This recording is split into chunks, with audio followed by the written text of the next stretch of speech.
আসসালামু আলাইকুম এভরিওয়ান, আশা করি সবাই ভালো আছেন। আলহামদুলিল্লাহ আমিও ভালো আছি, কিন্তু যে পরিমাণ গরম পড়েছে এই গরমে সুস্থ থাকাটাই অনেক বেশি অনেক বড় কিছু। তো আলহামদুলিল্লাহ দোয়া করে যে যেখানে আছেন সুস্থ যাতে থাকতে পারেন। আজকে রান্না করতে করতে আপনাদের সাথে গল্প করব। তো আজকে রান্না করব হচ্ছে পুঁই শাক দিয়ে এই শোল মাছের মাথা। তো পুঁই শাকগুলো আমি আগে থেকে কেটে রেখে দিয়েছিলাম ধুয়ে। তো মাছের মাথা নামিয়ে রেখেছিলাম, সব কিছু মিলিয়ে ঝিলিয়ে আজকে রান্না করব। আর যে পরিমাণ গরম পড়েছে এই গরমের মধ্যে কোনো কিছুই স্বাদ লাগে না মুখে তেমন একটা। আপনাদের সাথে আরেকটা কথা আমি শেয়ার করি। কথাটা হচ্ছে কি যে আমরা অনেকেই কিন্তু আছি, অনেক সময় অনেক ক্যাপশন দিয়ে অনেক স্ট্যাটাস দিয়ে হচ্ছে আমরা ভিডিও আপলোড করি বা পোস্ট করি।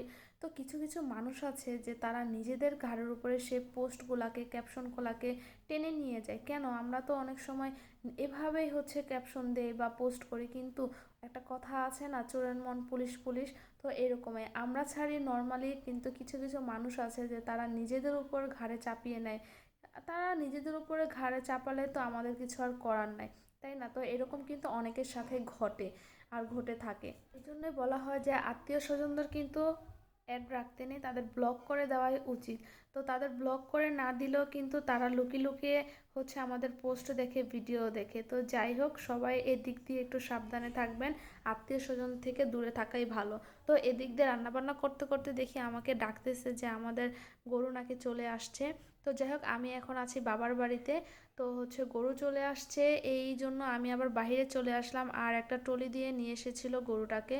আর দুপুরের সময় হচ্ছে নিয়ে আসছে, আমাদের বেতকার হাট থেকেই হচ্ছে আমাদের গরুটা কিনেছে। তো যাই হোক, আল্লাহ যেমন তৌফিক দিয়েছে ওই রকমই কিনেছি আলহামদুলিল্লাহ। এটা আমার বাবার বাড়ির গরু। আর শ্বশুর বাড়িতে হচ্ছে চলে যাব, তো শ্বশুর বাড়ির গরু শ্বশুর বাড়ি গেলে দেখতে পারবো। তো আল্লাহ যেমন যাকে তৌফিক দিয়েছে, আল্লাহ যাতে সবার কুরবানিকে কবুল করে।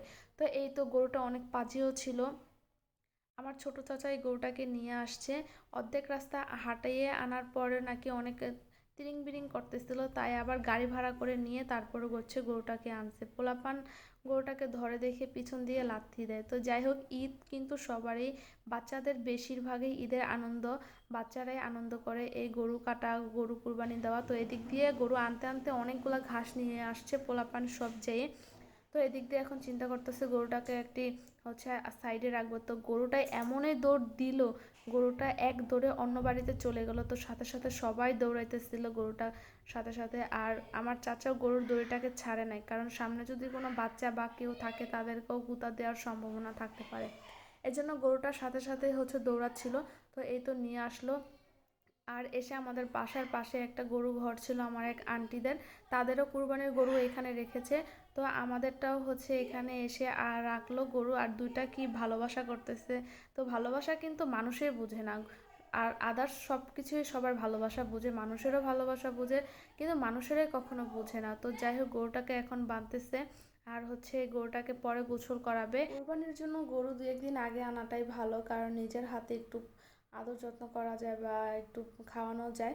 তো এটা অনেক ভালো হয়। আমি সবসময় দেখতেছি আমাদের কুরবানির গরু ঈদের 2-3 দিন আগেই আনা হয়, কারণ সবাই অনেক আনন্দ করে এই বাচ্চারা। তো আজকের ভিডিওটা আমার এই পর্যন্ত। সবাই ভালো থাকবেন, সুস্থ থাকবেন, আল্লাহ হাফেজ।